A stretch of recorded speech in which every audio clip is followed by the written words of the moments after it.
2021년 12월 11일 큐티 말씀입니다. 요한계시록 16장 12절로 21절입니다. 또 여섯째 천사가 그 대접을 큰 강 유브라데에 쏟음에 강물이 말라서 동방에서 오는 왕들의 길이 예비되었더라. 또 내가 보매 개구리 같은 새 더러운 영이 용의 입과 짐승의 입과 거짓 선지자의 입에서 나오니 그들은 귀신의 영이라. 이적을 행하여 온 천하 왕들에게 가서 하나님 곧 전능하신 이의 큰 날에 있을 전쟁을 위하여 그들을 모으더라. 보라, 내가 도둑같이 오리니 누구든지 깨어 자기 옷을 지켜 벌거벗고 다니지 아니하며 자기의 부끄러움을 보이지 아니하는 자는 복이 있도다. 새 영이 히브리어로 아마겟돈이라 하는 곳으로 왕들을 모으더라. 일곱째 천사가 그 대접을 공중에 쏟음에 큰 음성이 성전에서 보좌로부터 나서 이르되 되었다 하시니 번개와 음성들과 우레소리가 있고 또 큰 지진이 있어 얼마나 큰지 사람이 땅에 있어 온 이래로 이 같은 큰 지진이 없었더라. 큰 성이 세 갈래로 갈라지고 만국의 성들도 무너지니 큰 성 바벨론이 하나님 앞에 기억하신 바 되어 그의 맹렬한 진노의 포도주 잔을 받음에 각 섬도 없어지고 산악도 간데 없더라. 또 무게가 1달란트나 되는 큰 우박이 하늘로부터 사람들에게 내리매 사람들이 그 우박의 재앙 때문에 하나님을 비방하니 그 재앙이 심히 크미러라. 아멘. 여섯째 천사가 이번에는 그 대접을 큰 강 유브라데에 쏟습니다.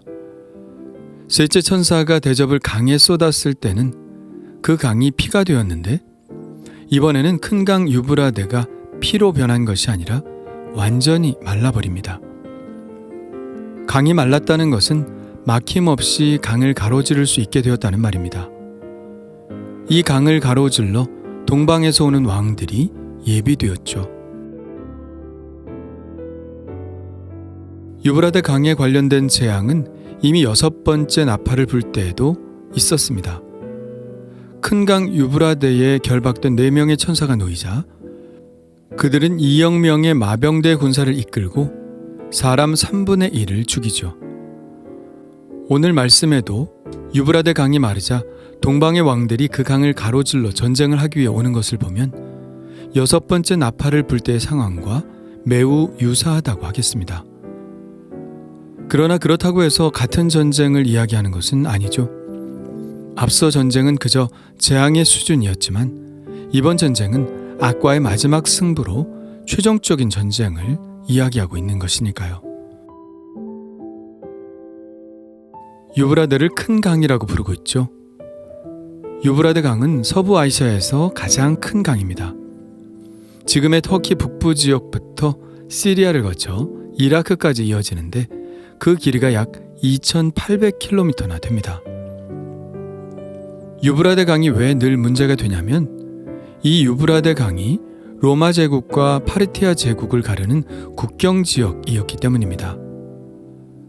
그러니까 오늘 말씀에서 유브라데 강 동쪽의 왕들이 온다고 할 때 당시 요한계시록의 독자들은 틀림없이 이 파르티아 왕국의 군사들을 생각했을 것입니다. 당시 기원전 1세기 여간에는 파르티아가 로마를 침공할 것이라는 우려가 항상 있었습니다. 이러한 우려는 폭군 네로의 재생 신화에 의해 더욱 증폭되었는데 자살했던 네로가 다시 살아나 파르티아 유목민들의 수장이 되어 로마 제국을 다시 쳐들어올 것이라는 소문이 널리 퍼져 있었죠. 그러나 그렇다고 해서 이 예언이 로마와 파르티아의 전쟁을 예고하는 것은 아닙니다. 이것은 지상의 싸움이 아니라 그리스도의 세계와 악한 영들의 세계가 인간 영혼의 구원을 가지고 맞붙는 가장 커다란 영적 전쟁으로 보아야 하죠. 하늘의 전쟁에서 미가엘에게 패한 붉은 용, 즉 사탄은 13장부터 본격적인 전쟁을 시작하는데요. 오늘 말씀에서도 그 전쟁은 계속해서 이어지고 있습니다. 13절에 그들이 다시 등장하죠. 또 내가 보매 개구리 같은 새의 더러운 영이 용의 입과 짐승의 입과 거짓 선지자의 입에서 나오니, 개구리는 유대인들에게 있어서는 부정한 짐승으로 분류되죠. 더 나아가 재앙을 가져다주는 동물로 여겨집니다. 개구리로 표현된 이 더러운 귀신의 영은 사탄과 적그리스도와 거짓 선지자의 입에서 나와 그들의 하수인답게 이적을 행합니다. 그 이적을 통해서 천하의 왕들을 전쟁터로 불러 모으죠. 이 세 영이 천하의 왕들을 불러 모으는 장소는 히브리어로 아마겟돈이라고 하는 곳입니다. 아마겟돈은 무깃도의 산이라는 뜻입니다. 무깃도는 엘리야 선지자가 바알의 선지자들과 대결을 벌였던 갈멜산의 북쪽 평원지역입니다. 평원지역이기 때문에 대규모의 군대가 맞붙을 때는 이곳을 전쟁의 장소로 삼았죠. 요시야 왕이 애굽의 바로 느고와 싸우다 전사한 곳도 바로 이곳 무깃도입니다. 아마겟돈 전쟁에 대한 해석은 여전히 분분하죠. 지금으로부터 약 150년 전에는 이슬람 문화권인 터키 제국과 기독교 국가들 사이의 최후의 전쟁으로 해석되었습니다. 제2차 세계대전 막바지의 냉전시대에는 소련이 이스라엘을 침공하여 무신론 공산주의와 기독교 국가들 사이에 최후의 전쟁터가 될 것이란 예상을 하기도 했죠.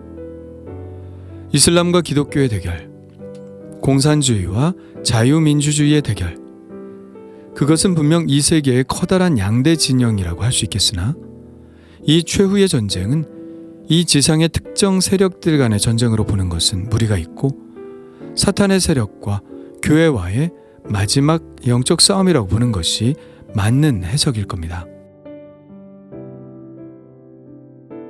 그렇다면 이 전쟁의 승리자는 누구일까요? 이 전쟁이 어떻게 구체적으로 수행될 것인지는 17장과 18장에 걸쳐 자세히 기술이 됩니다만 오늘 말씀에서 이미 결론은 나와 있죠. 그 결론은 일곱째 천사의 대접이 쏟아질 때 나타납니다. 일곱째 천사가 그 대접을 공중에 쏟음에 큰 음성이 성전에서 보좌로부터 나서 이르되 되었다 하시니, 되었다라는 이 한마디가 결론을 이야기하는 것 같죠? 이 되었다라는 말은 성취하다 또는 완성하다는 뜻입니다. 하나님의 진노가 이제 다 쏟아졌다는 것이죠. 악인에 대한 심판이 완전히 이루어졌다는 말입니다. 일곱 번째 대접이 쏟아지자 번개와 음성들과 우레소리가 있고 지금까지 한 번도 이렇게 큰 지진이 일어난 적이 없는 그 지진이 일어납니다. 큰 성이 세 갈래로 갈라지고 만국의 성들도 무너집니다. 그리고 결정적으로 큰 성 바벨론이 하나님의 진노의 포도주 잔을 받게 되죠. 바다에 떠 있는 섬도 깊은 산악도 예외가 되지 않습니다. 하나님의 진노 앞에 완전히 다 사라지고 말죠. 여기서 큰 성 바벨론은 악한 세력의 본산을 말합니다. 하나님을 대적하고 있는 붉은 용과 적그리스도의 세력이죠. 당시 그리스도인들은 이 바벨론을 무엇이라고 생각했을까요? 분명히 로마라고 생각했을 것입니다. 당시 그리스도인들이 보기에 사탄의 하수인인 적그리스도는 로마의 황제였으니까요. 그러나 만일 로마 황제였다면 이 악은 지금 다 사라졌어야 합니다. 그러나 그렇지 않죠. 지금도 여전히 악은 우리 그리스도인들을 위협합니다. 이 승리는 아직 남아있는 승리입니다. 그렇다면 우리의 싸움도 여전히 남아있다는 것이겠죠. 사탄은 그때그때 가면을 바꿔 쓰고 우리 앞에 나타납니다. 교회를 핍박하고 그리스도인들의 믿음을 시험하는 세력들은 언제 어디서나 있었으니까요. 그러나 그런 환경 속에서도 우리가 믿음을 지킬 수 있는 것은 이 최종적인 전쟁에서 우리 주 그리스도 예수께서 승리하실 것이기 때문입니다. 악한 사탄은 시간이 정해져 있습니다. 언제까지입니까? 15절에 말씀하고 있죠. 보라, 내가 도둑같이 오리니 누구든지 깨어 자기 옷을 지켜 벌거벗고 다니지 아니하며 자기의 부끄러움을 보지 아니하는 자는 복이 있도다. 예수님은 우리가 예상하지 못한 때에 오셔서 당신의 승리를 이끄실 것입니다. 그러니 우리는 인내하며 믿음의 경주를 계속해야 합니다. 우리는 깨어 우리의 옷을 지켜 그 옷을 입고 다녀야 합니다. 그 옷은 무슨 옷인가요? 바로 그리스도라는 옷이죠. 누구든지 그리스도와 합하기 위하여 세례를 받은 자는 그리스도로 옷 입었느니라. 초대 교인들은 세례를 받을 때 입고 있던 옷을 벗고 세례반에 들어가 물로 몸을 담근 후 흰 옷으로 갈아입었습니다. 바로 그리스도로 옷을 입고 살겠다는 표현이죠. 이 옷을 벗어버리지 말아야 합니다. 어떤 어려움, 어떤 시험, 어떤 박해가 있어도 우리는 옷깃을 단단히 잡아매야 하죠. 우리가 입고 있어야 하는 옷은 거룩의 옷입니다.